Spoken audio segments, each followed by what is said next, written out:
Kickstarter, the land of opportunity, where indie games go to either thrive or go down in a blaze of glory. And recently I've been reaching out to as many Kickstarter projects as possible to figure out what it takes to have a super successful campaign. Why? Well, no reason at all. And instead of hogging all this information to myself, I figured I would share what I've learned to all of you. So without further ado, here are 15 tips for successfully kickstarting your indie game. Tip number 1 is to keep physical products to a minimum. Having done 2 board game Kickstarters in the past, I can't say this enough. If you don't have to have physical products, then don't do it. While shipping in your own country is relatively easy, shipping overseas is a nightmare and takes forever. Things just always end up costing more than you think, so just do yourself a favor and don't even mess around with it. Tip number 2 is to have tiers for every price point. Kickstarter lets you create different tiers of rewards, each with their own perks, and it's better to have a wide variety of prices to fit your backers' needs. For example, someone might be willing to pay $60 on your game, but if you only have a tier for $20 or $100, then you're missing out. Plus, having more tiers means more fun rewards for your backers. Tip number 3 is knowing when to launch. Timing is everything. You don't want to launch your campaign on weekends or holidays, as people are less active during then. Also, spring and fall tend to be the best seasons, as people tend to be busy during the summer and winter months. Now, these trends can change, so make sure to do some research beforehand. Tip number 4 is show gameplay as soon as possible. I know it seems like common sense, but it's not as common as you think it is. By showing gameplay right away, whether that be in your Kickstarter trailer or in the description below, people can immediately get a sense of what your game is about and how to play it. Lore and concept art is cool, but it's all meaningless if you don't have gameplay to back it up, so make sure you show your gameplay right away. Skillshare. Do you have a specific skill you're trying to learn and can't seem to find a good tutorial out there? Well, Skillshare is the perfect place to start. From marketing and graphic design to computer science and more, you can find classes that will match your goals and interests. I think sometimes we underestimate how important learning is, especially when you're trying to run your own indie game studio.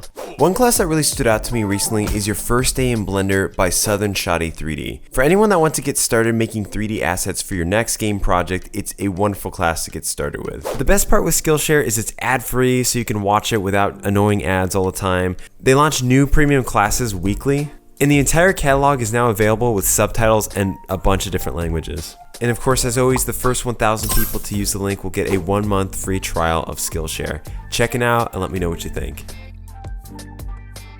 Tip number 5 is to ask Kickstarter to look at your page. I know it sounds strange, but if you reach out to Kickstarter, they will give you feedback and maybe even add you to projects we love. Nothing's guaranteed, but it doesn't hurt to try, and it can really help your campaign. Tip number 6 is to show instead of telling. You might think that by writing lengthy backstories or bios that you're adding a lot to your Kickstarter, but honestly, why talk about something when you can just show it? Using GIFs, screenshots, and even infographics, you can guide people viewing your page without bombarding them with a wall of text. And do you know what's even better than that? Demos, which is tip number 7. Why talk about your game when they can play it for themselves? Demos are a great way of showing a vertical slice, or basically a small polished portion of your game. Also, having a demo is kind of a necessity nowadays. It's proof to your backers that you're capable of making a game that you're trying to present. Tip number 8 is make update posts in advance. It's really easy to overlook this, but it's extremely important to do. Whether it's a getting funded or hitting our first stretch goal post, it's super important to have these already done and pre-made before you launch, because during all the frenzy of the campaign, the last thing you want to be doing is making graphics at 1 in the morning because you reached a goal. Tip number 9 is to keep your goals realistic. Kickstarter tends not to push your project unless it's funded, so be realistic about what your funding goal should be. Maybe $50,000 is asking too much. What if you did half of that so you hit your funding quicker and that you're actually guaranteed to get that money and not lose it all because you were $1,000 short? Tip number 10 is to reach out to similar campaigns. The only reason I have the information I'm sharing today is because of reaching out to other amazing devs such as Basti, the creator of Lone Fungus, or Mr. Morris, who made Haiku the Robot, and many others who've had successful Kickstarter campaigns in the past. Now, I'm not telling you to go spam everyone for advice, but trying to reach out to others who've had success in the same genre as your game is really crucial, and you'll be surprised how nice and helping people can be. Tip number 11 is to build a community beforehand. It's easy to think that Kickstarter is this magical platform that will bring hundreds of thousands of backers at your fingertips, but it's just not true. If you want to try to have a successful campaign, then you need to create a community or a following for your game beforehand, whether that's a Twitter account, a YouTube, Discord channel, and better yet, an emailing list.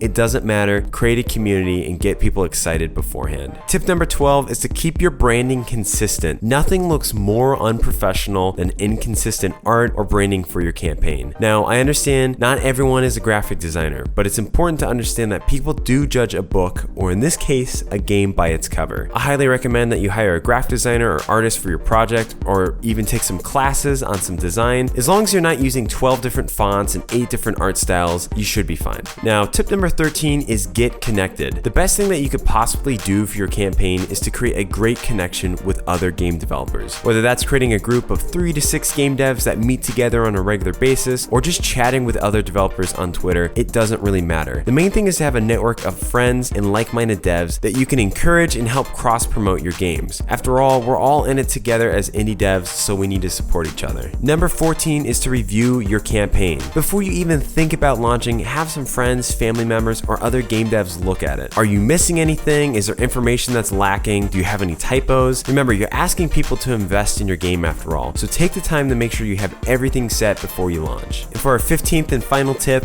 have a Steam page. I know it may seem like a no-brainer, but you need to have a Steam page. Even if your campaign flops, it won't be a waste because you'll still gain some wishlists from it. After all, wishlists are people who are just interested in your game, so make sure you have one. So that's it. Those are all the tips I've learned recently, but in the description below, I'll have a couple more awesome videos that you can check out on the subject. And I also just one more time want to give a shout out to Basti and Mr. Morris for being amazing and talking to me about the subject and giving me advice. You guys are awesome and I really appreciate you. I also want to give a huge shout out to Electron PR, Flower, Heath Sargent, James Albert, Luke the Duke, Remtane, Rybread, and Skides, and the rest of the fantastic Patreon supporters. You guys are amazing and I appreciate you so much. Thanks so much for watching, and I'll see you next time.